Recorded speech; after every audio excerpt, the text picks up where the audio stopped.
Okay, welcome.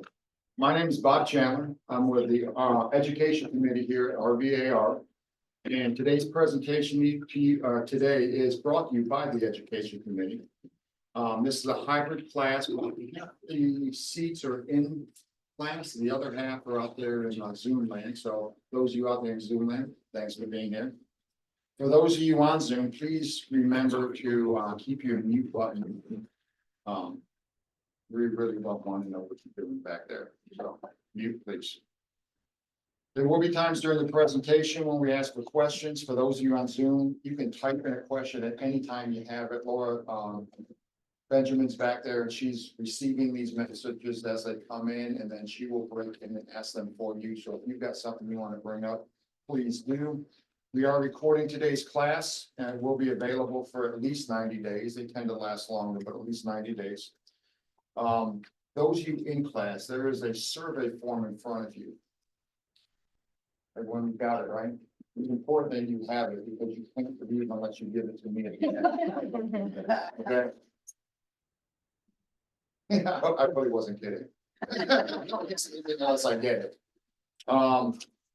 It is important that we do, from the Education Committee, in fact, most of the communities that provide classes, we get our ideas from this an awful lot. So if you have ideas and you have recommendations to make it better, please use that and let us know. A couple other announcements before we get started. RVAR is having their fall tailgate and cornhole tournament tomorrow from 5 to 7 right here. Lots of good food, drink, and networking. Please come out.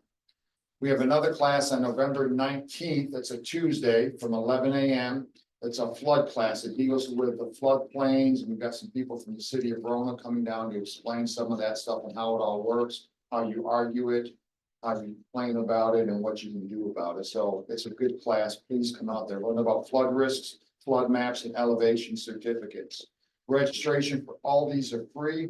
They're available on RVAR's website, and flyers are available for those attending today's class. You can grab them on your way out. So we're going to introduce the speakers real quick. The first one we have up is Chad Sink. He's with Sink Septic and Drain Services. And then after he finishes, Rodney Pierson with Pierson Septic Services will come up and take it from there. So Chad, it is all yours.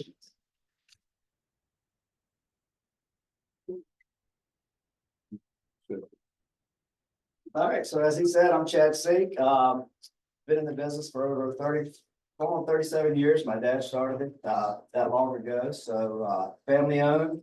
Just a little bit about us. Family owned. It's 3 brothers. We run it full time now. So we do inspections, we do pumpings, we do anything septic related, installs, repair work. We do it all from A to Z.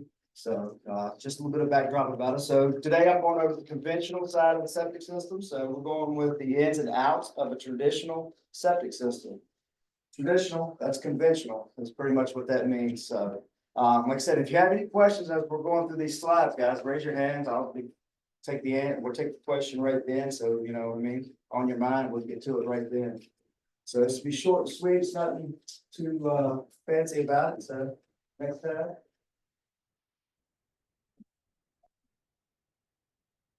What is a traditional septic system? A traditional wastewater treatment system will use gravity to move and treat sewage. It consists of a septic tank and drain field. These are typically installed at a single family home or a small business. Traditional septic maintenance. So Virginia Department of Health, they recommend that you pump it every 3 to 5 years. That's the recommendations on them. That's what they recommend. The reason you do that is because the farther out that you go on not pumping your septic system, the more the sludge buildup gets up in there, and then that stuff flows out to your drain field.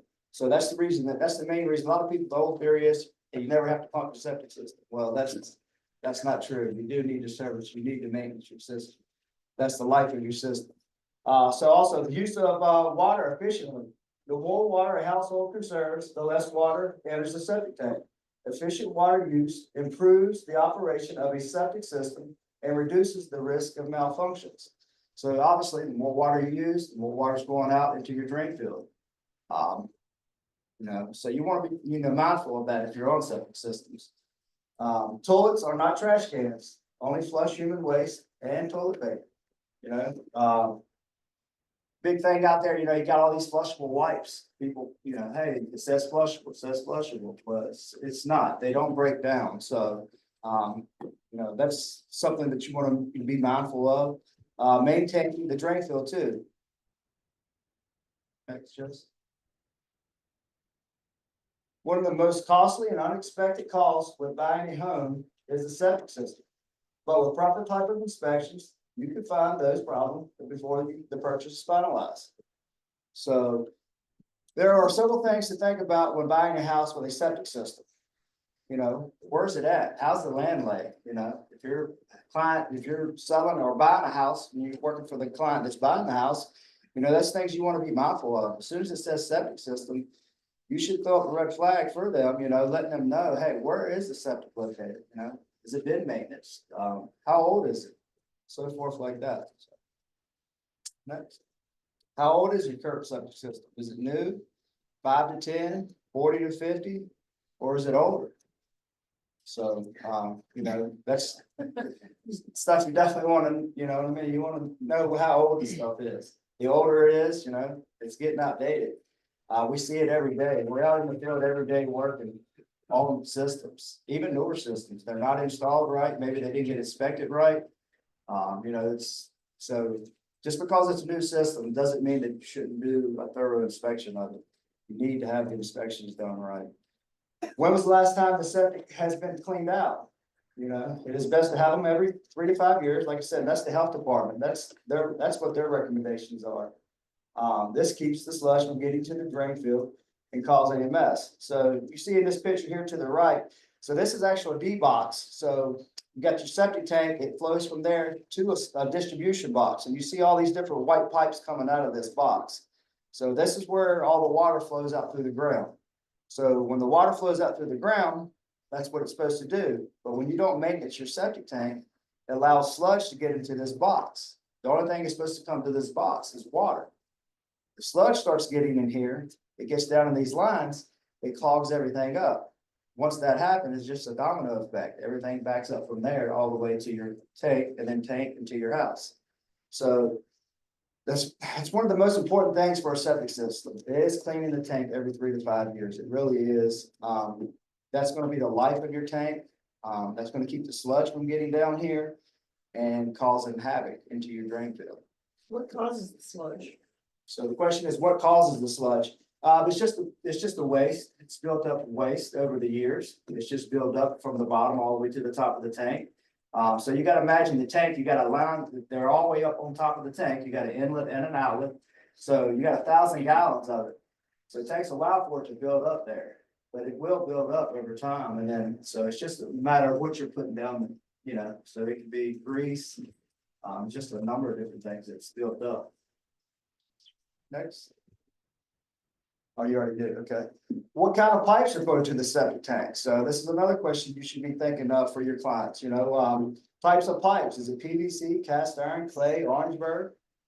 All the above except PVC would and should throw up a red flag. If you go into a house, hey, you're looking, you see this old pipe coming out and going outside the wall, you know, that should throw up a red flag for you. We see and replace them all the time. They are a major issue waiting to happen. So you can see the two pictures here. The one on the right, that's the PVC. That's what you want to see.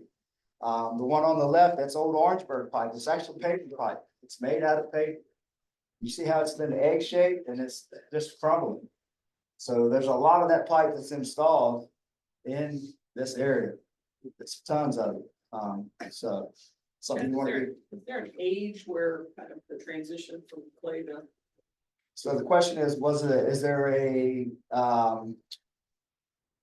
what would you say? Timeline. Like a timeline between the clay and the Orangeburg? Not really, not that I'm aware of. I want to think it's like, Rodney might know this, is it between the clay and the Orangeburg or the cat? I don't know the particular date. Yeah, but I would say 70s probably, 70s to the 80s probably. That'd be the time frame. But like I said, the worst of these three is definitely going to be your Orangeburg. The clay is not too bad. It's pretty strong. The cast iron, it just gets scaly on the inside. it just builds up. It'll close itself off. You're supposed to have a 4-inch hole there. But you know, a lot of times you only have an inch because of so much corrosion and stuff built up inside that pipe. So. Can you put something down in there to get the corrosion out? So the question is, can you put something in there to get the corrosion out? There is, yes. So we can descale the pipe, which is like a snake. It goes down through the pipe, as long as we got good access to get into the pipe.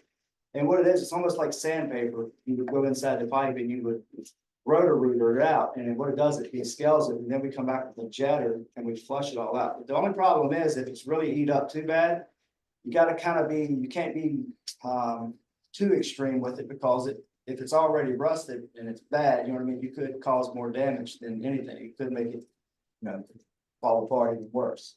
So you just kind of, you know, you got to be cautious of doing it. You can do it, and you can even reline them. I got a friend that relines the pipe. Once you descale it and say you did crack it and get holes in it, say it's underneath the concrete floor running underneath your house, you don't want to bust up the floor. You can reline it. Which is goes in, it puts like an epoxy on the inside of it once it's descaled, and it turns it almost to look like PVC pipe. It is costly, but it is doable. Does the house have a water softener? So if you're purchasing a house, or if you're looking at a house, you know, water softeners, they're tied into your septic or if you're on public sewer. Public sewer is not a big problem, but septics it is. Because water softeners affect the system in 2 ways. They add a lot more water to the drain field, which could cause it to get flooded faster. So obviously, the more water going into your system, the more water that the ground's going to try to have to absorb, and it can cause your system to get flooded. Also, the salt used in the water will heat up the concrete of the septic tank and the D-box over a period of time. We see it all the time. I'd say probably 70% of the D-boxes that we replace, their houses with water softeners. And that's because the salt is getting into the system and it's eating them up. Now it does take time. It's not like it's going to happen in a week or two, but you figure 10, 15 years of that, it's going to eat it up. So there's not, got a question? Yeah, we got a question out in Yep. the Zoom world. Laura? We've had one question posted on Zoom, Chad. What is your take on adding enzymes to break down the sludge? I like it. We pump systems. So obviously when we pump a tank, we don't always pump it completely out. We leave a little bit in there. That way it's got the bacteria already in there. But yes, any additives, I don't like the Red X or nothing like that, but you know, like a yeast or anything that's going to create more of a bacteria. Yes, I would recommend it. I don't have, because it's going to help break down the solids. What's wrong with Red X? So the question is, what's wrong with Red X? So Red X, I just see it all the time. People use it. As soon as I take off the septic tank lid, I can tell they're using it. It acts like they don't have a thick layer of red stuff on top of the tank, and it's actually everything sticks to it. I don't know why it does that, but it does. It almost looks like a layer of skin on top of the tank where people, and I don't know if they're using too much of it. You know, I don't know, but everyone that I see, as soon as I pop the lid, I can ask them if they're using Red X, and I know they are just by the way the tank looks, but everything sticks to it. I don't know if it's just, that's what it's supposed to do, but that's why I don't recommend it, because I see it creates a thick crust on top of the tank and everything just sticks to it. No, regular yeast, you can just dump in. Yeah, so the question is, can you use regular yeast? Yes, you can just get like a packet of yeast from like, you know, the grocery store or anywhere and just flush it down, and it's just gonna, you know, that's what I've always heard people use. So that's just what I've always, you know, I use it at my house. So How much and how often? just a packet, you know, the small packet, maybe every 6 months or so. We just flush it in the toilet? Yeah, yes, sir. So you can just flush it in the toilet. Yeah. Yep. And all it does is just gonna help add the bacteria to grow. Good idea. So get the bacteria growing. Is Red X different than Red Out? The question is Red X different than Red Out? I've never heard of Red Out, so I don't know. Okay, the softener, the salt. The salt, no. Yeah. Yeah, the Red X is different than salt. Yeah, Okay, yeah, it's so different. that's fine. Yeah, Okay. yeah, I don't know nothing about the Red Out. Got another question? We have another question. Yeah. Laura? You're here. Hey, man. Sorry about that. The first one is about, if you do have a water softener, is there anything you can proactively do to make sure the concrete does not deteriorate over time? Technically, it's not. I mean, you know, back in the days, you used to not have to add the water softener, I reckon, to the system. So a lot of people, it's not code and you're not supposed to do that, they route it away from the septic system and you're not supposed to do that. So really, it's not much you can do about it. The only thing you can do is possibly maybe, possibly put in a plastic V box, if you see that it is deteriorating. But it's really no way of getting around it because you've got to have the water softener and it's got to be tied into the septic system. There's no way of getting around it. Okay, my second question is, and you may be getting ready to talk about this. How do you determine if the tank is damaged? Is it just a visual inspection? No, so when we would tell if you're talking about the septic tank, when we pump it, we will know it then. And then also, there's always gap between the top of the tank and the water level in the tank. And a lot of times that's where most of your deterioration is. It's because I reckon the air quality there, and it doesn't have water covering the walls of the tank. So, it's pretty normally easy, but yeah, you got to do a detailed inspection. It's hard to do a visual inspection by just walking over the ground without seeing that. And then as far as your D box, yeah, you would have to dig up your D box or, if you run a camera down to the D box, you can find it that way and see if it's deteriorating. Also, sometimes you'll see it starting to settle. A lot of times around the D box, once they start corroding, the ground will start dipping there. So that's telling me that the ground's starting to fall into the tank. Yeah, does the salt in the water softener, I got high blood pressure. Is that the same thing as sodium? I'm on a low sodium diet. I'm not supposed to have salt. Is that the same kind of salt? That I couldn't tell you. I don't know if that's the same type of salt or not. I don't know. I wanted to. Go ahead. If you have one of these systems, how often or not can you put yeast in the toilet or in this? I mean, you can do it. So the question is, how often could you do the yeast in the toilet? I would do it every 3 to 6 months, probably. It's not going to hurt if you don't want to, dump tons of it. But one pack every, couple of months, it's not going to hurt nothing. It's just going to help get that bacteria working down in the system faster. And that's what you want. You want to have good bacteria in your system. That's what's eating up your papers. That's what's eating up your sludge, keeping it broke down. So does the system rid itself of bacteria?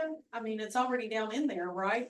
So it doesn't rid it, but stuff you put down, it could rid it, if you put bleach down there, certain stuff that you flush down your toilet could definitely eat your bacteria, kill your bacteria.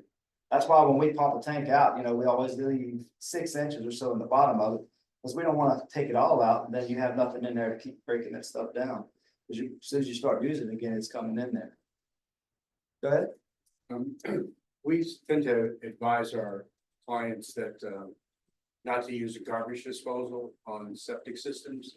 But someone recently said that there's a special garbage disposal system that's for septics. Is that, what's your knowledge? As far as the question is there a useful garbage disposal that's good for a septic system? I haven't been aware of it. I don't like using them just because you're putting more stuff down the system that needs to be down it. The only thing should be going into the septic is waste and paper, toilet paper. That's it.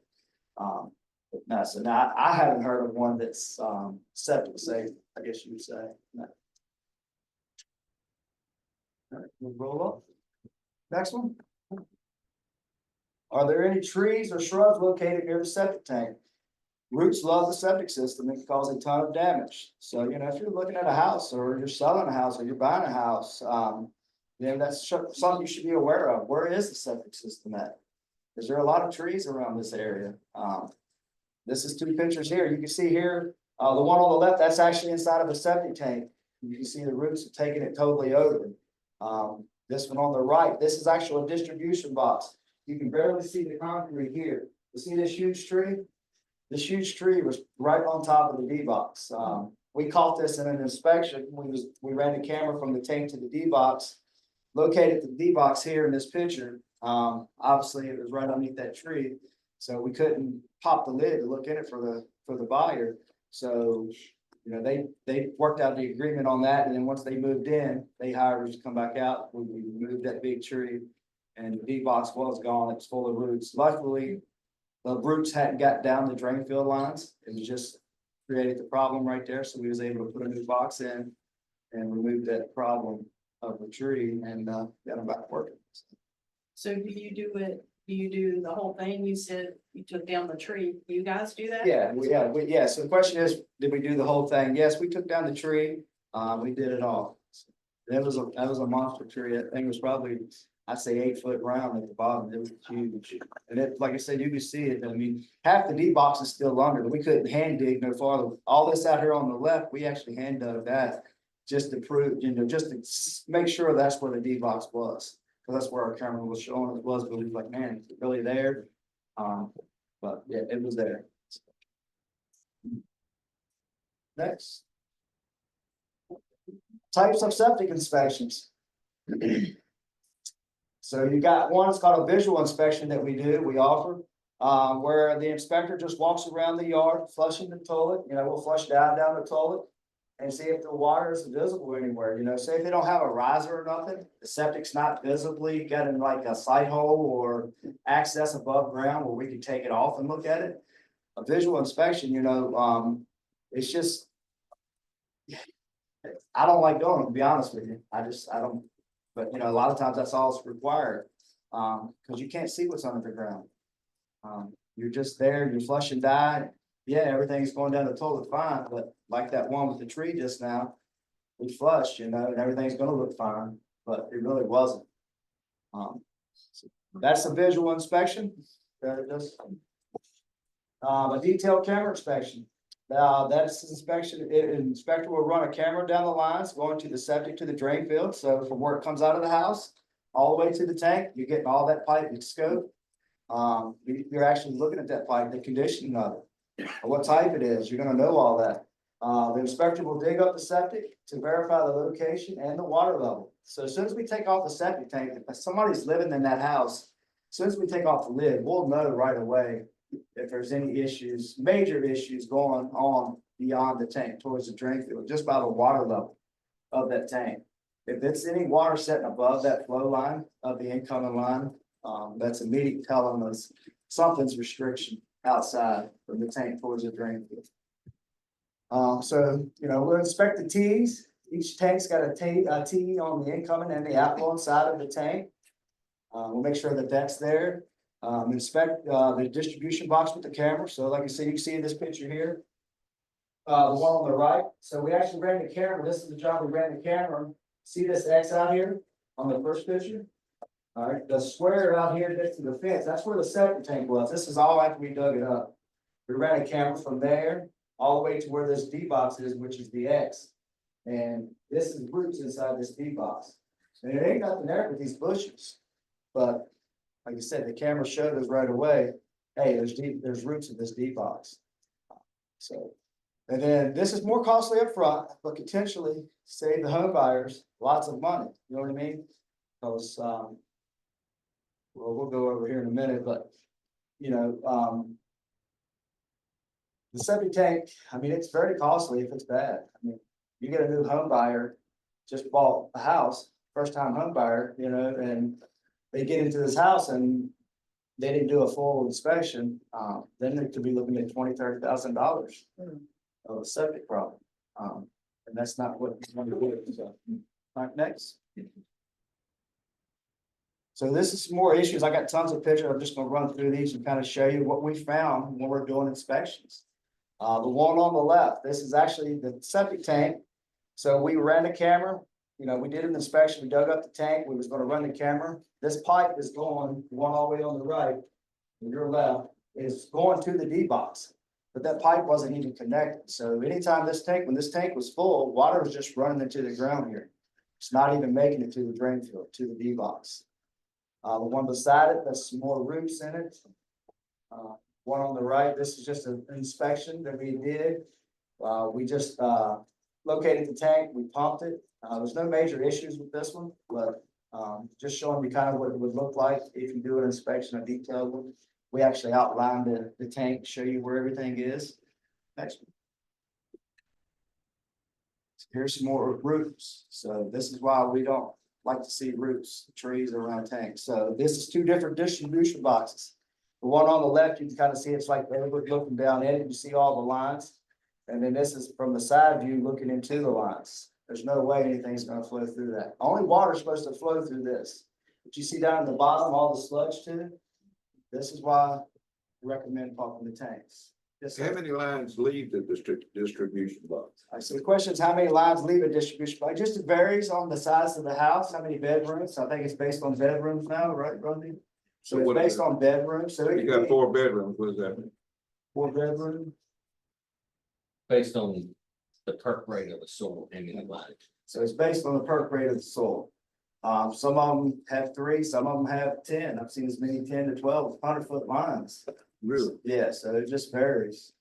Varies on the soil and the size of the house, how many bedrooms. But you can see what roots do. I mean, they wreak havoc. I know trees are nice, but they cause major issues. Thanks. All right, so here's some more. All right, so over here on the left, you see that big puddle of water there? That's actually where a deep box is. So we was doing an inspection on this. We showed up to the house and it was just like this. Obviously they got issues, right? I mean, we could just get a visual on this one and knew right away, hey, we got major problems. But you see that tree there to the left of the water, to the right of the water there. The deep box was just on this side of it, but it's not even, water's not even making it to it. It's just, there's a puddle there. Then here again, here's another tree. Deep box is right underneath the tree. All this on an inspection. Like I said, didn't do this, the home buyer buys the house, they move into it. You know, it might not happen right away, but they're gonna have major issues pretty quick. And then over here on the right, you can see the pipe. So this is thin wall PVC. It's rolled over, so it's kind of, you can almost squeeze that pipe together, but this right here, you can see it's already split right down the middle. And that's just from the weight of the dirt. I don't know if it was installed right, didn't get vetted right, but this here, we're running it from the camera from the tank up there. You see the riser all the way down, trying to locate the deep box to do the inspection. And we couldn't get no farther than that because the pipe was totally gone. It was just smashed. Next. Some more roots. So this one here, you can see how the deep box has started to deteriorate here on the sides. This is what we're talking about with the water softener. This one did have a water softener. But the water, you can see it's dry. It's not even hardly getting there. Yes, sir. How deep is the distribution box buried? How deep is the distribution box buried? It just varies. Some of them 6 inches and some of them 5 foot. It just depends on how the system is installed. Are you able to get back a slide? Sorry. Yeah, go back one slide. Liz.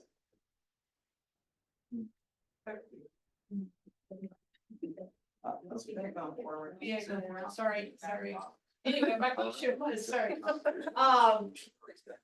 There you go. Okay, the one on the right. Yeah. So I'm seeing all this dead grass and then I see a big patch of living green Right. grass. Is that immediately a red flag? That's a red flag because that's what the septic tank is. Yeah, And so okay. see, it's backing up here, coming out of the septic tank because the water can't flow through this broken pipe, right? Right. So we knew immediately that there were some issues, because for one, the water should never be leaking out of that tank if it's flowing out to the drain field correctly. Right. So that's definitely a red flag. That's I see definitely- living grass. Okay. Exactly. And anytime you see it, and it was super soft there, but we knew there was issues. We just didn't know if it was the D box and what was going on at the time. So once we put our camera in there and started, this line's actually heading to the D box. We never made it to it. Once we found, well, we couldn't get no farther with the camera. We just had to hand dig down there and see what was going on. And that's what we found. The D box and all was fine, but this pipe was just crushed. That drain field on this one probably hadn't saw water in probably 2 or 3 years, you know what I mean? So they had practically a dry drain field, which is good, but we did have to replace all that pipe. Thanks.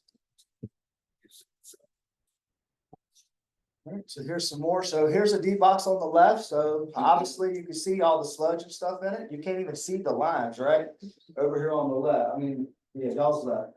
So this one here, the customer called, you know, they wasn't getting out to the drain field. And it's getting to the D box, but it's not getting beyond that because everything is plumb stopped up. This is why, like I said, See all that sludge, and none of that should be there. The only thing that should be there is water. But we was able to clean that out. We jetted those drain field lines, got all the sludge out of it, and got them working again. Yes, sir. How do roots get in a solid pipe? How do roots get in a solid pipe?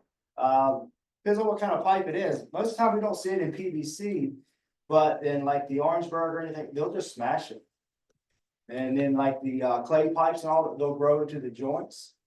With the joints? Into the joints, yes, sir. Yeah. Next. All right, so here's another D box. So you see on the left, this is when we started hand digging down on it. Obviously, the box was totally gone. This is what I'm talking, they were on a water softener too. This was in Bedford here. This one was in Bedford. They were on water softener, pumped the tank. They were having backup issues, but the D box was on full. So once we pumped it out, got it up, and then this was the box. There's no box there. There's no concrete at all. You see, it's totally gone. All we did was just hand dug this out. You can see what we dug before. We pumped it, and then once we pumped it, this was all that was there. Yes, sir. How long does it take the salt to eat the box? I have no idea. I can't give you that answer. I wish I knew it, but I don't know. I mean, this house here, this system's been in, I would say this original system. I don't know when the water softener was installed, but I'd say this system was probably 30, 40 years old. Is that it? Yeah, but I don't know when this water softener got added. Yeah, But damn, that's quick. yeah, Suppose the land doesn't perk at all, what do? Don't do? he'll cover you on that one. He'll get you on that next one. Yeah. That's who you're gonna be calling on that, so. But that's what we see, guys. So I mean, that's what I was talking about. The water softeners eating up the concrete. You see, there's no concrete. Now, there is a little bit of concrete here underneath though. You see what it's black? That's the actual bottom of the tank. But the reason that didn't eat up as bad because the water was setting there. It's where the water stops and then there's a space there and that air. That salt is what that's when it gets in there and starts working. Here's some more roots. So this is actually a plastic deep box on the left. Dug it up, wasn't getting out again, and you see, I mean that box is plumb full of roots. There's no way water's going to flow through that. This is actually the lines. You can see the box on the left in this picture here. You see it over here. But once we remove that box, you had 5 lines that come out of this box, and these are the roots that we pulled out of those lines. Good Lord. Once we pulled those out, then we was able to put a new box in and, get them back in service. But prior to that, it was a non-functioning system. Thanks. All right, average cost for septic work, just so I don't know if you know this or not, but, a visual inspection, it runs from 150 to 200. Price varies, between companies, but that's an average rate between companies. A detailed inspection is 600 to 700.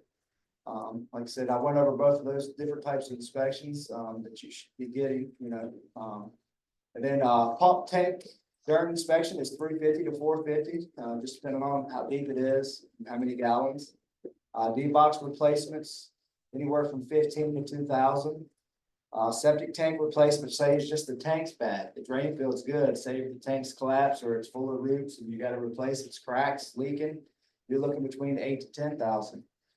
Then the total septic system replacement, you're looking at 14 to 30,000 plus, depending on what you have to install. Is that covered on like the home insurance? Some of it is. I think it's an additive. Question is it covered under homeowners insurance? I think you can have that added. I don't think it's covered under basic. So I'm an insurance agent, so you can add buried utility lines coverage. That's what we were talking about earlier, actually. Comes more into play with public water and sewer. We do still add it for septic, well and septic. Typically, the only time I've seen it covered is basically if a tree falls, hits the ground where the tank is, jolts it, and causes that sudden and accidental loss is typically when that's going to be covered. But it does cover the lines as well from the house to the tank. So it would cover any of that root growth inside of those lines, but not the actual tank itself. So the question was, is homeowners covered any of this? So I think it is a little bit of an additive that you can add, but it doesn't cover like total failure or anything of your septic system. It's more like, emergency, like tree falls, stuff like that, he's been on the systems. Go ahead. So I've been told by a different septic expert that it's not a good idea to proactively open up the distribution box, that they're not really meant to be opened up, and it's very common to damage the distribution box. Of course, the buyer is responsible for any damage that's done while they are conducting inspections on a home. So is there do you also agree with that? Yeah. Or is there like, I mean, because obviously what we've seen here are pretty bad cases. Right. So the question is opening a distribution box, good or bad? So normally in an inspection, when we come out, we don't never dig up the distribution box when we first come out to do the detailed inspection. Unless, our camera runs down there and we see that there's issues with the distribution box. Yes, I mean, we dig them up all the time and check them for customers when they want us to do it. And it doesn't affect nothing. It doesn't hurt. Yeah, you gotta be, that concrete's a lot thinner than a septic tank, so you gotta be more cautious of when you're working around them. Obviously, you don't wanna dig it with a machine. You gotta hand dig most of them up just to verify what's going on. But 90% of the time, we never dig up the distribution box. We just, if we see issues, we bring it to both the realtor, for the buyer and the sellers, and then let them determine what they wanna do. We never dig it up until, it's closed or both of them's in the agreements that, they want us to dig it up and see what's going on with it. So what do you recommend to start with? Like, I've got a buyer under contract, it's a house that has a septic system. I would call you, recommend where do I a start? full-blown detailed inspection where we're running the cameras from the house to the tank, from the tank to the distribution box. And, once we get that camera to the distribution box, we can see if there's issues going on with that. And then we'll bring that back to their attention, and that's up to them what they do from that point, And so your prices were for the detailed Go back inspection, to us, that's $600 to $700. and that would not include digging the D box. if you Yeah, needed that's to. not including the D-box. Yeah. Okay, Yeah, that's just running the camera. That is digging up the septic tank, looking inside the septic tank. So we gotta get access to that pipe going to the D-box. But that's. and do you have to pump it in order to inspect, like when you We prefer, inspect yeah, the- we prefer to do a pumping as well at that time because you can't see, the tank itself. Mhm. The yellow, the water, and you gotta figure that thing is, you got 1,000 gallons here, but 3/4 of that tank is underwater, so you can't see the sidewalls normally. So we recommend doing a pumping as well at that time. So, you're looking at $950 if you do a pumping in a detailed inspection. That's just gonna give you a peace of mind, knowing that, hey, it's working the way it's supposed to, because if you don't do that, you just do the visual, it's just, you're not seeing nothing. And then how much does it cost to open the D box? If you do the detailed with pumping, so you starting out at $950, then Say if we get to that point and there's an issue with the D-box and, the seller's okay with us digging it up. Most of the time, we ask them to be on site because we want them to see it because we've done it 100 times. We start digging with a shovel and the box is already collapsed, you know what I mean? It's deteriorated. Mhm. We want them to be on site to see that, we didn't tear up the box, but it's $500 is what we get for digging up the distribution box and exposing it if needed. no question. Let's say a person buys a house with an unfinished basement, it's permitted as a 3-bedroom, one bath. And let's say they did some additions downstairs, you got 2 more bedrooms and a bath. And they're using it, how is that gonna affect the septic system? And if you needed to increase the septic system to handle that, what happens then? So the question is, how would we say if you have a house that's 3 bedrooms, septic system's built for a 3-bedroom, and you've got a full basement that's finished now, and you've got 2 extra rooms down there, and possibly another bathroom down there. What would be the next steps? So first of all, yes, it's gonna put more water into the system than that system's originally built for. So your next step would be to hire like an engineer or. Cover that. Yeah, so he'll cover that, but you would definitely gonna have to add on for sure. add on to the drain field. But don't they assume that there are two people sleeping in each bedroom, so it's probably not as bad as you would think? Like a 3-bedroom, you're not gonna have 2 people per bed. Right. I mean, maybe you could, but most people don't. Right, so the question was the size of the septic system based on the bedrooms. Like I said, Rodney, he'll cover most of that in the next presentation. He's more on the engineer side of it, he draws them up, so he'll be able to get you the answers that you're probably looking for on that side. Okay. So that's pretty much it for me. Any more questions? Like I said, my information's here, it's on that. You know, we're not here to promote, we are, you know, promote our business, but, you know, we are here, you know, I mean, we family owned and, we try to do stuff the right way and be as front up, you know, front as we can be with you. Go ahead. One more question. I know you deal with septic tanks, but we have pipes that deteriorate in the city too. Yeah. From the house to the, to hook up. Yeah, We so, just replace those too? yeah, so the question is, do we do work on like inspections or repair work on, if you're on public sewer, and you got, you know, your line from your house to the county connection? Yes, we do, and we do those inspections as well. It's a camera inspection, so as long as there's access for us to get in the pipe and clean out, we'll do those, and yes, we do replace those also. Those prices include going to the lake. Those prices include go to the lake. Yeah, so the higher end ones, it's east and west of the Blue Ridge is the difference in the price. So it just depends on what side you're on the Blue Ridge. I don't have any idea. Okay, but yeah, nah, the 700 is more for the west side and the east is for the other price. Go ahead. Anybody else? All right, we're good. Thank you.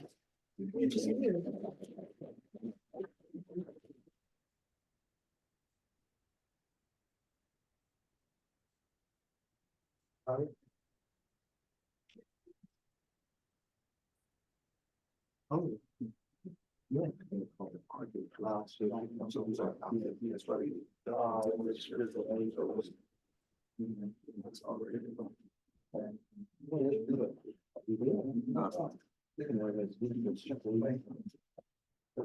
Maybe you're hard and I'm giving.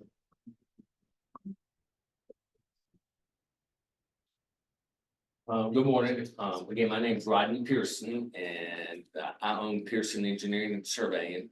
And I've been in business for about 27 years.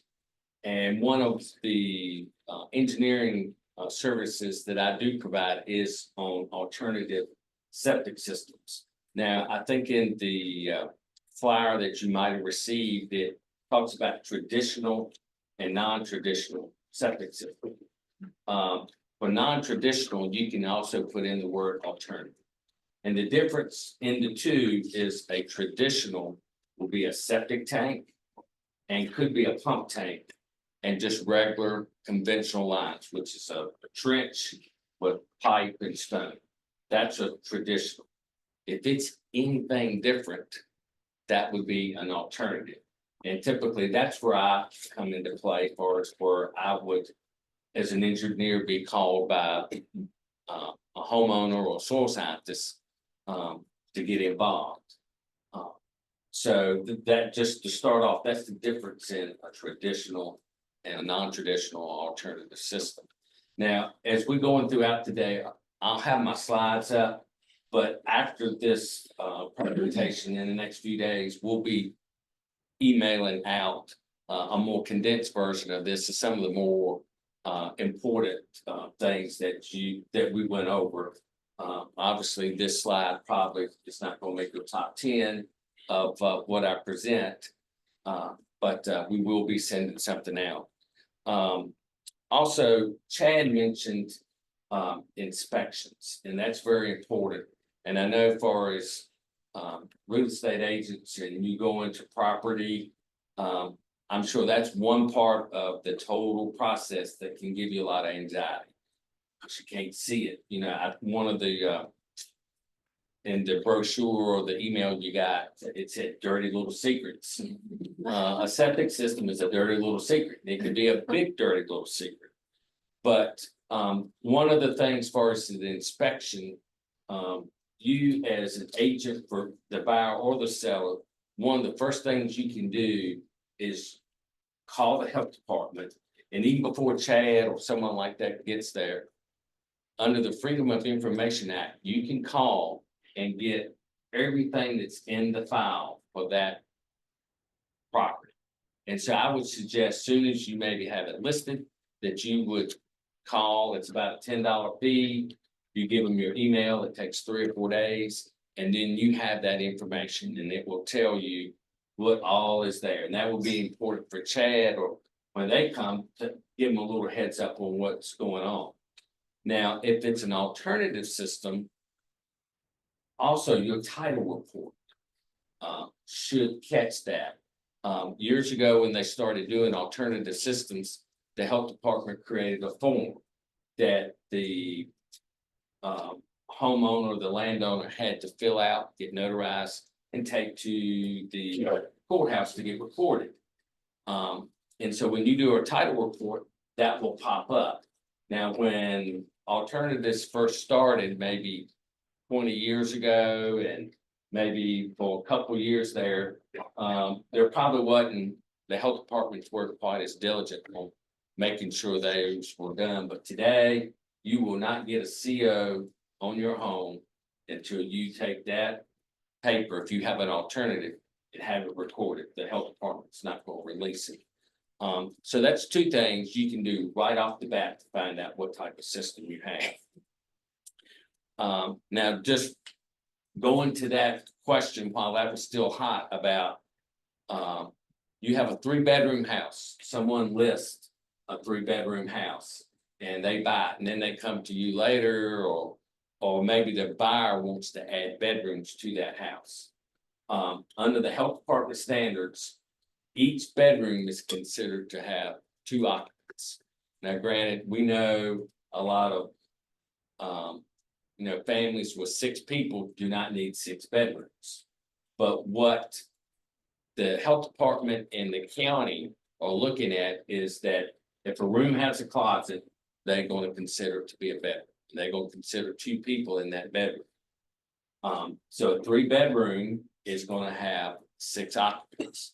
But let's say your client wants to know, can I add another bedroom or 2 bedrooms to this permit? Now, granted, anybody can go and build a bedroom and not report it. The 2 problems you run into: one, are you going to cause a problem to your drain field?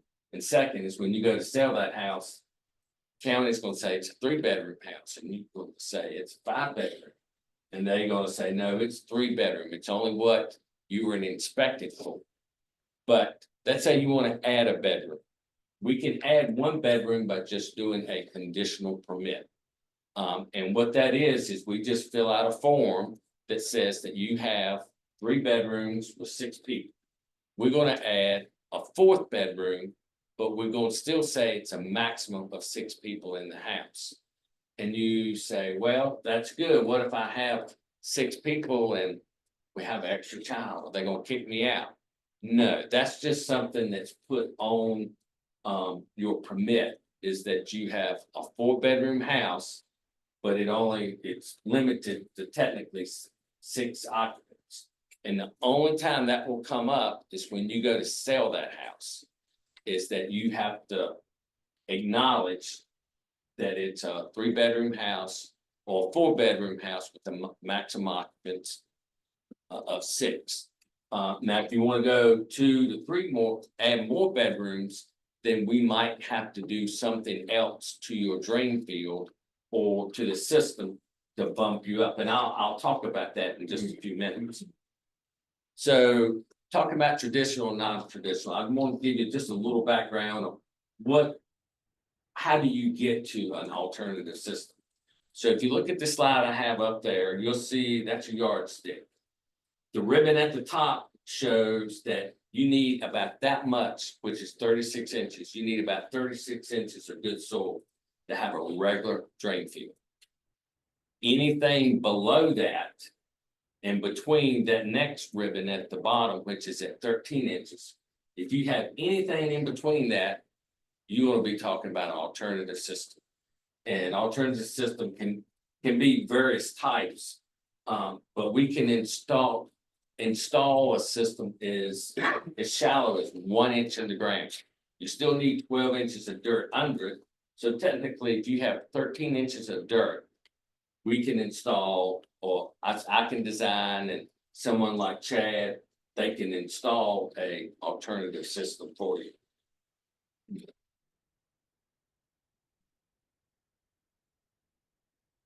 Trying to move to the next slide here, but Are there ways of recognizing like blocking a lot if it's gonna be more shallow where you might need the alternative?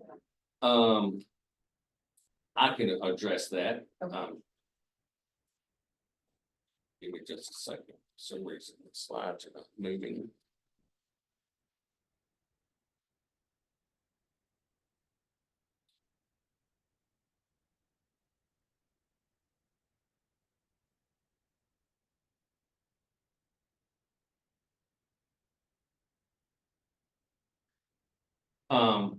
So first of all, how do we determine what type of soil you have? This looks more like a grave, but what happens is you would hire a soil scientist first to come out and look at your lot. And typically, they can either use a hand auger, which is only 4 inches in diameter, and they do it in 6-inch increments, or they can use a backhoe. Backhoe's probably gonna cost you $300 or $400, but it's my opinion that you will get a better report, and they can give you, they can see more accurately what the soil is, because doing a soil scientist, it's scientific, but what they're doing in the field is not strictly scientific. It's more how the soil feels, what it looks like. You know, spit on your hands and you rub it together. That gives them all ideas of what the soil is.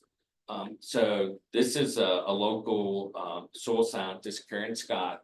She's in a pit and she is looking at it.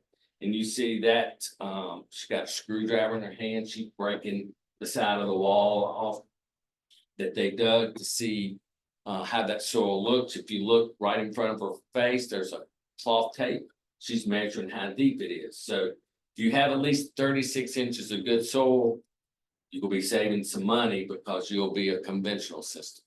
If it's less than 36 inches down to like rock or something that's unsuitable, or if you know, we say it's on the unwanted list by the health department, then we have to stay away from it. And besides her dog going to eat lunch here, this is a picture of her getting ready to roll that soil in her hand. And just to give an idea of what that soil, what the perk rate is. And perk rate, when you hear perk rate, basically that means how fast the water goes through the soil. 1 inch of water will percolate into the soil. So a 40 perk rate means it takes 40 minutes for 1 inch of water to sink or to drain through that soil. If you got 100 perk rate, which that means it's worse, it takes 100 minutes for it to go through the soil. So that's what she's trying to evaluate here. Now, washing machine and a dryer, what does that have to do with the septic system? I want you to just think about a septic system it's really two systems, 2 compartments. The washing machine is the treatment. So just like you wash clothes, we're trying to get that sewage cleaner. The cleaner it is, the more water we can put into a drain field. So your septic tank is always your first line of treatment.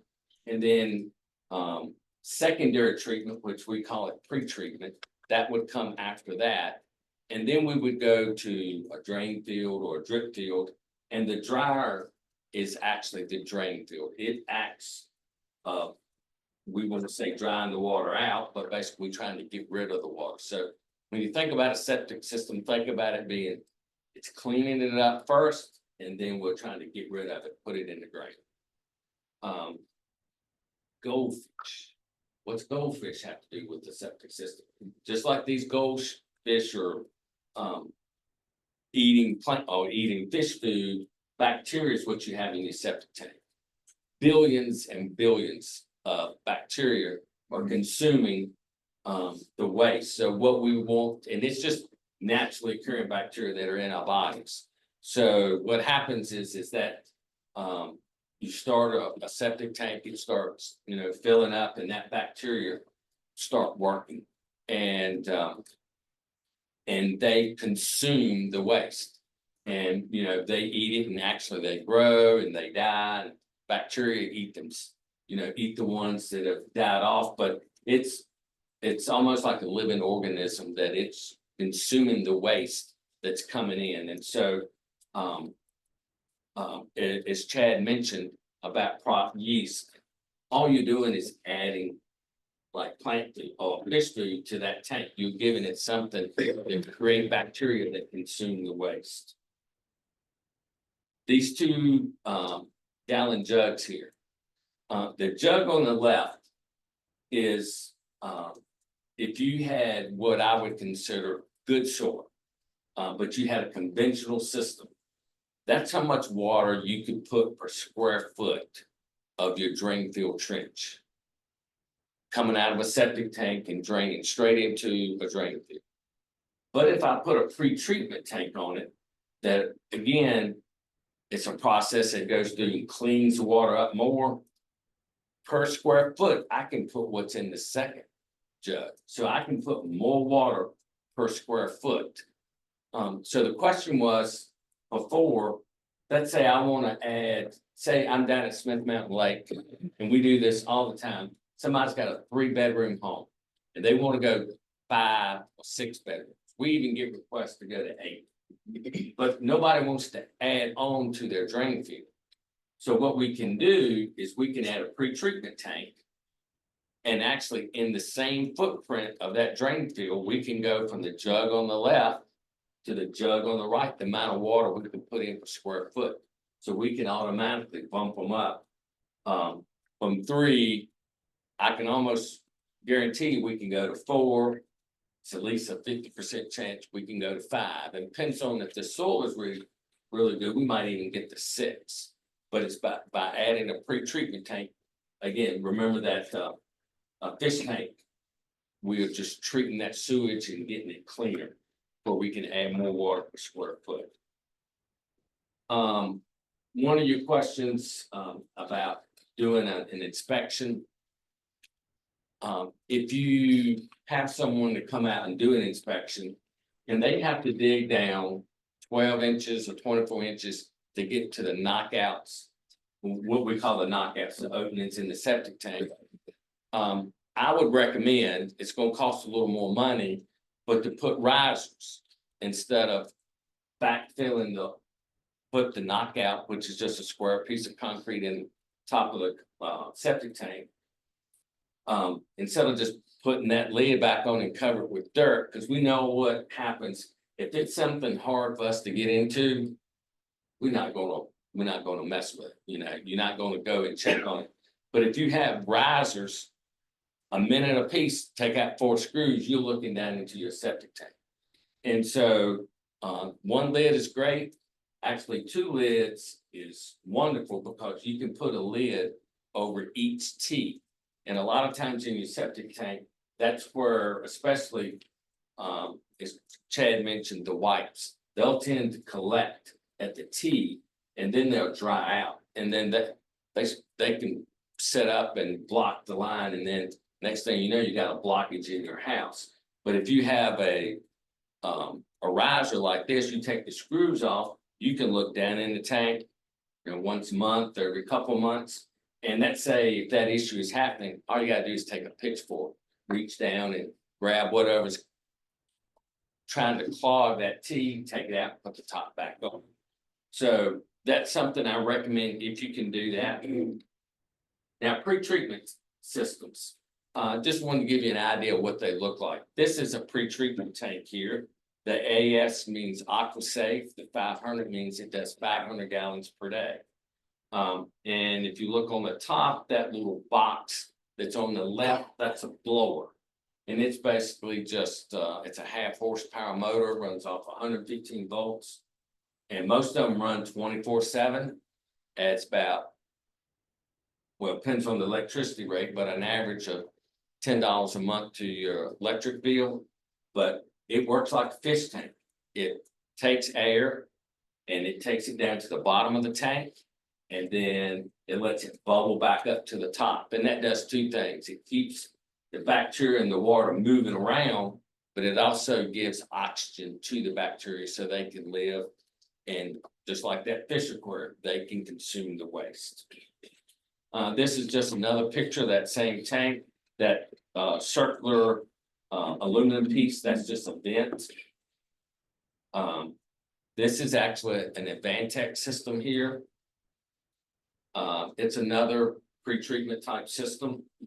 You're looking at mostly the top there. This is an end section. And this is the side section. It comes in two pieces and it goes together just like a box. Now, this right here would be something I'd also recommend, and Chad's company can put that in. This is an effluent filter. This goes in the effluent T, the T going out of your septic tank. And it basically fits within that T, and what happens is the sewage or the effluent, the water coming out of your septic tank, has to make it through this filter before it can get to your distribution box. So this would prevent a lot of things that you don't want to get in your D box or drain field to get caught by this filter. And especially if you have a riser, like the picture I showed you before, you just take the screws off the top. And this, I'll show you, this has a handle. You pull it out, lay it on the ground, wash it with the water hose, and put it back in. 5-minute job and you're done. This is just another picture. If you look at the end, you see some a little bit of red. That's a handle. You just reach down, and just so you don't ask the question, you shouldn't have to dip your hand down into the sewage to untighten it. I do recommend buy some rubber gloves because it's hard to work in the septic tank and not get something on your hands, but hopefully you will not be putting your hands down in the sewage. This is just another filter by another company. All right, this is excuse me, this is a picture that just shows you of a regular drain field. You see the D box that has 5 lines coming out of that. And then a regular drain field, the lines are typically going to be 9 feet apart. This system is what we call an ATL sand system. It's a new system that's been on the market probably for the last 3 or 4 years. It meets what we call the alternative regulations by the health department. But this is what they'll put in right here. But you can see that one box that's up by the second guy. Most likely this is a pump system, because it's, think about water coming out of a water hose. It's got a lot of velocity. What we want to do is slow it down though before it gets into the D box. So we'll make a junction box that allows it to slow down, and then it flows into the true distribution box. Yes, ma'am. If this is a pump system, whereas I guess more traditional, it's just gravity. If this is a pump, when the electricity goes out, does your septic system start working? With anything electrical, yes. So if you're at the lake or you have a pump system and your the power goes off, yes, you will. Your septic tank is still working. Most pump tanks though are designed so that there's normally at least 12 to 18 inches of water in the bottom, because we want to keep the pump submerged in water to keep it cool. And then there's probably normally 12 to 18-inch range above that the pump cuts on and off. And so typically in design today, every pump station has to, we'll call it a pump tank, has to be designed so it has a quarter day of storage. Okay. So let's say, and that means that even if it was full, you would have at least a quarter day. So quarter day though is if you have a 3-bedroom, let's say a 4-bedroom home, that's 600 gallons. You would have 150 gallons before your alarm would go off. And technically you'd still have a little bit of room left, but So that's when you go into survival mode, you know, kids only, you know. The adults supervise the kids, you know, as far as flushing the commodes. Sponge bath for a day or two, no washing clothes, just so you can get the pump fixed. But you can continue to use, you know, the bathroom and stuff, but you gotta be limited, cause for long, it's gonna fill up and then start backing into the house. This is just another picture of a sand system. That's pipe inside of a sock. And in that sock, it looks like, packaging peanuts. They're made out of plastic. But again, that gives the bacteria something to grow on. So the water that's comes from your septic tank goes into that pipe.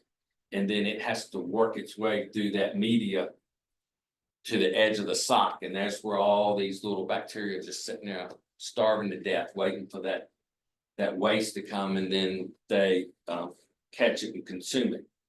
This is what it looks like after they've got it installed. If you look, would be on the left side, you can see the top of the pipe.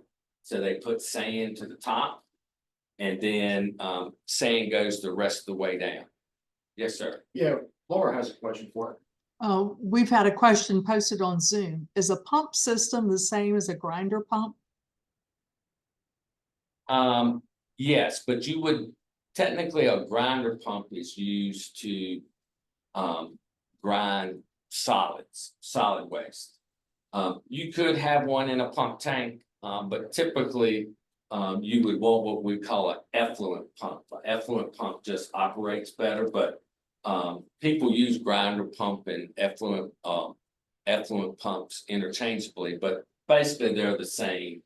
But you would not want to, even if you had a grinder pump in your septic tank or in your pump tank, you would not want to be pumping solids, even ground up, to your drain field, because that will eventually cause it to clog up. Next slide, this is just, you can't even tell that anything's there, and they're gonna put 6 inches of soil back on that, and you'll never know that system is there. This is another type of system, and you've probably heard a lot about, and I'll be honest, a lot of people are afraid of them. They don't want to have one, but it's a drip system. And that's probably about 200 or 300 feet of drip tube in a row there. And I'll explain a little more about that in a minute, but if right in the middle, you see a little black dot, that's an emitter. And drip tubing, mostly what we use is 1/2 inch in diameter, and it has a hole every 2 feet. And as soon as that pipe is pressurized, that little hole starts emitting not a steam, but drips.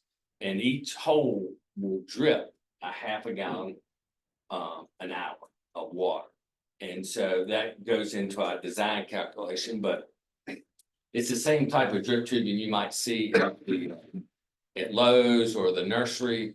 Their holes are different spacing, but we use typically tubing that has holes every 2 feet. And that can be installed anywhere from a foot in the ground to 1 inch in the ground. But you'll want to have 12 inches of cover, one, to keep it from freezing, and two, you need to ride over with a lawnmower. You do not want to run on any drain field. You don't want to run heavy equipment. Basically a lawnmower, maybe a light garden tractor. That's about the limit of how much weight you want to put on any drain field or drip field. This is not a typical system that you'd see, but it's a good illustration of how the drip tubing is laid out. And typically what they'll do when they put that in the ground, they'll either use a plow, like a knife, and slide it in, or they'll dig like with a ditch witch. But in the ground, that's how that drip tubing would look. Now, the holes are only on the long stretches. On the ends, that has a special loop. They cut the pipe, and then there's a special loop that they put to connect it, but it just zigzags back and forth across the drip field. This is a spin filter. It works just like an effluent filter on a septic tank. But this works on a drip field. And what happens, the water comes in and there are jets in there that push it through a screen. And it's made to actually self-clean itself, but as we all know, that sounds too good to be true. And technically it is, it doesn't, it does a good job, but every few months it does need to be cleaned. And it just breaks apart. You take the filter out, wash it on, lay it on the ground, wash it with water hose and put it back on and you're good to go. Now, this is something your maintenance provider typically can do once a year, but sometimes, sometimes people can't go once a year without having that cleaned. And what happens, they'll get a horn or a light or both come on their pump saying that the water level in the tank's too high. And normally the first thing they check is the pump work, and the second thing they check is the spin filter to see if the spin filter's clean or if it's clogged. This is just a regular, you'll see this. This is a control panel. It could be most likely for this one would be just for a pump system. This one is for a pump system, but this, excuse me, I gotta get a drink of water.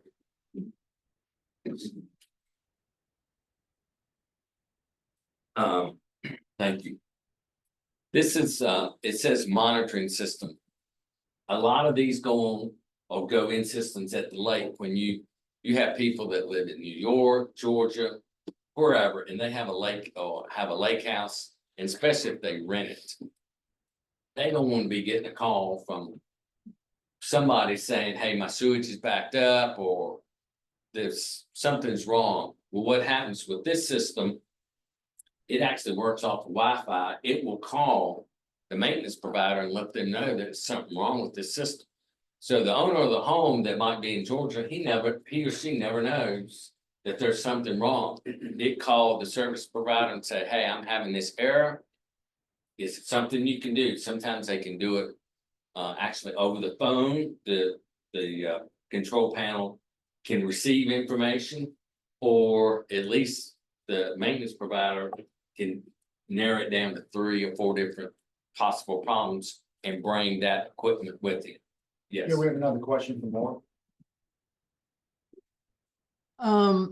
Rodney, another Zoom question. Would it be possible to expand a 1-bedroom septic to a 3 or 4 bedroom system by adding a pre-treatment tank? Yes, most likely we could. It's all dependent upon what the perk rate is of that soil. So what we do is we look at how many drain field lines they have and what the perk rate of the soil was when they put it in, and then based on that we work backwards. We see if I add a pre-treatment tank, can I go, and I'm making this number up, can I go from 1 gallon per square foot of water in that drain field to 2 gallons per square foot? But for each perk rate, there's a different number, but we work backwards to figure out how many gallons we can put in that drain field based on if we add another pre-treatment tank.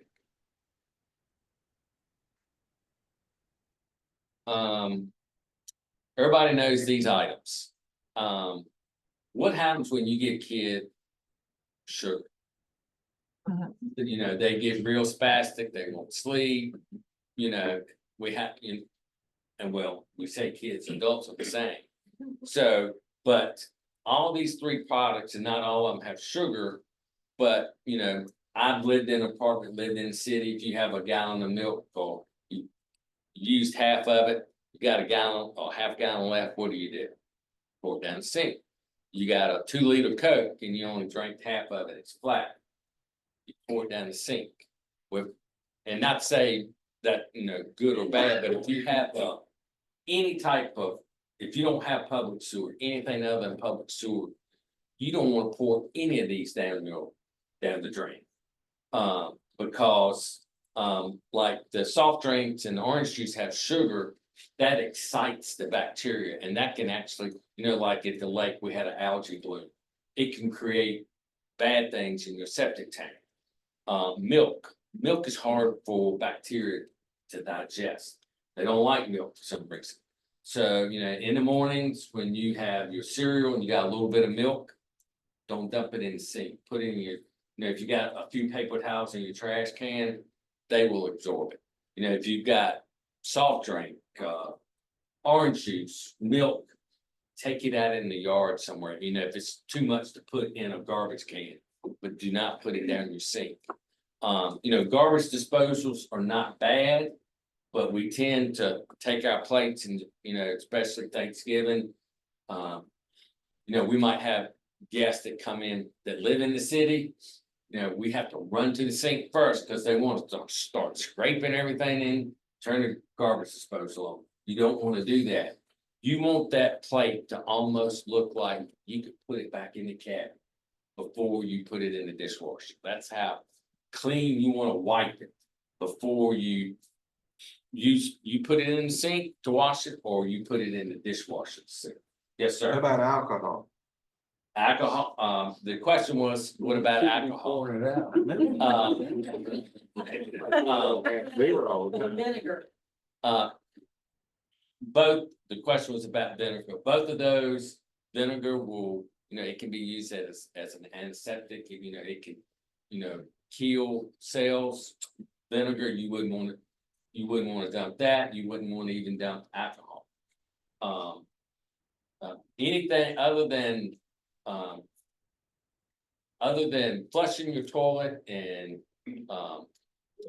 hand sinks, washing machine, that's the only thing you want to put down that sink. If it's something in the bottle that you're trying to get rid of, or it's in a box or something, you do not want to put it down your drain. You want to dump it in the trash can, or you want to put it somewhere else. Do not put it down the sink. Now, as a drop or two, that's not a problem. But if it's even a Dixie cup over, you keep doing that over time, that can add up a lot. Clorox in large amounts is very harmful to a drain field. Now, if you use it sparingly, that can be okay. But just let you know how delicate a drain field is. I'll get your question in just a second. We had a system in Covington that kept failing. And when I say failing, we kept getting an alarm that it was back, that it was getting too much high water alarm. And we would go there, and the spin filter, it was a drip system, and the spin filter was clogged. And so this happened for 6 months, and we went back every month. Well, come to find out, the person that lived in the house was taking a special chemo drug that required them to take an antibiotic. And the antibiotic was killing the bacteria in the septic tank. So just to let you know how delicate that septic tank can be. So you don't want to even throw medicine down the drain. Yes, sir. Another question from Yes. What about beer since it contains yeast? Is that okay? No, as far as yeast has yeast a whole lot more carbs, and can have sugar. So just like it adds weight to us, it's not good for the septic tank. Now you don't want to dump that down the drain either. So, yes, sir. What happened to that poor patient that was taking antibiotics? Good question. Actually, She had to use the bathroom somewhere else? but they had to make other arrangements in their household for when they did use the bathroom. Because their waste was so concentrated with the antibiotic that was left remnant in their body, it was causing problems with drain field. So, any other questions on this slide? Again, the water softener. Sometimes you can talk to your local health department and see if there's another option for you. They do not allow it to straight out to go to your, to do something, but sometimes if you will ask your local health department, they will. If you come up with a plan, they'll let you maybe do something. You're just not gonna be able to dump it on the ground. This is the sheet that I will send out. This gives you just a lot of stuff that I went over, do's and don'ts that you can, do with your septic tank. Hair's real bad.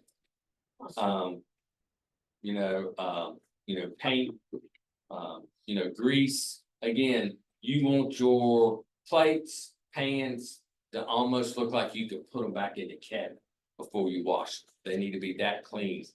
That there again, you say, well, that seems extreme. Well, just think about our own bodies. The better you take care of yourself, the better your body is. Septic tank is no different. The better you take care of it, the better it's going to perform. This is just the second page of the do's and don'ts. One thing too, nobody likes a cake that's only half cooked. I mean, some of them are pretty good, but most of them. But what can happen if you, most septic tanks are designed for when one drop of water comes in, one drop goes out. But what happens in the middle? Well, a septic tank is designed so that when the one drop comes in, it takes it 48 hours or 2 days to go to the other side. And based on scientific data, they say if you give it that long enough time, by the time it gets to the end, it should be good for the septic tank. But if you have a leaky toilet or you run, I know a lot of people have hot tubs or big jacuzzi tubs.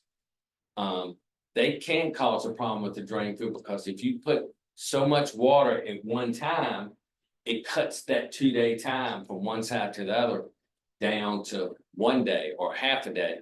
And basically what you ended up is like, it ends up like a cake, it's only half cooked.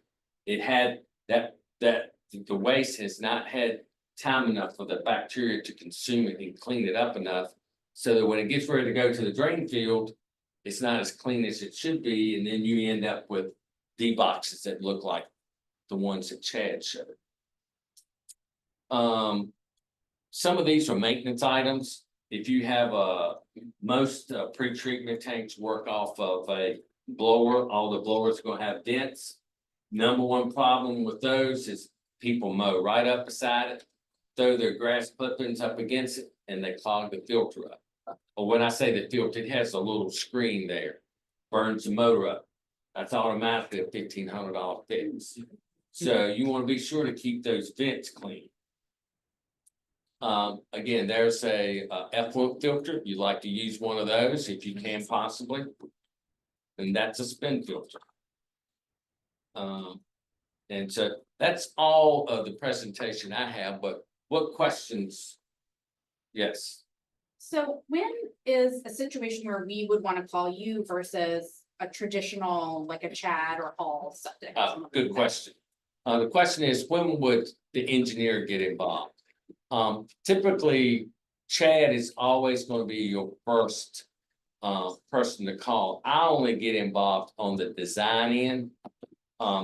So 2 places I would get involved with is when the soil scientist comes out, as we saw down in the hole, looking at the soil. If they figure out it cannot be a traditional, it has to be alternative, then that's when you would call me as an engineer to design some type of alternative septic system. Then the next thing you would call me about is if you did have a home that the owner wants to bump up. We can do a conditional permit and go 1 bedroom very easily. You don't change anything in the system. But if you want to go to 2 to 3 bedroom or bump additional 2 or 3 more bedrooms, then we're going to need to add a pre-treatment tank.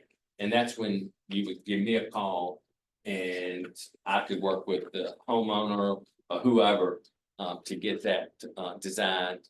But again, keep in mind, all these have to go back through the health department. So you're talking about a little time there, probably at least 4 to 6 weeks to get something approved at a minimum. So that answer your question? Yes, thank you. Where's your office? I have an office in Daleville, and that's pretty close to Louisville Botetourt High School. And I have another office in Bedford, next to the YMCA. Right off of 460.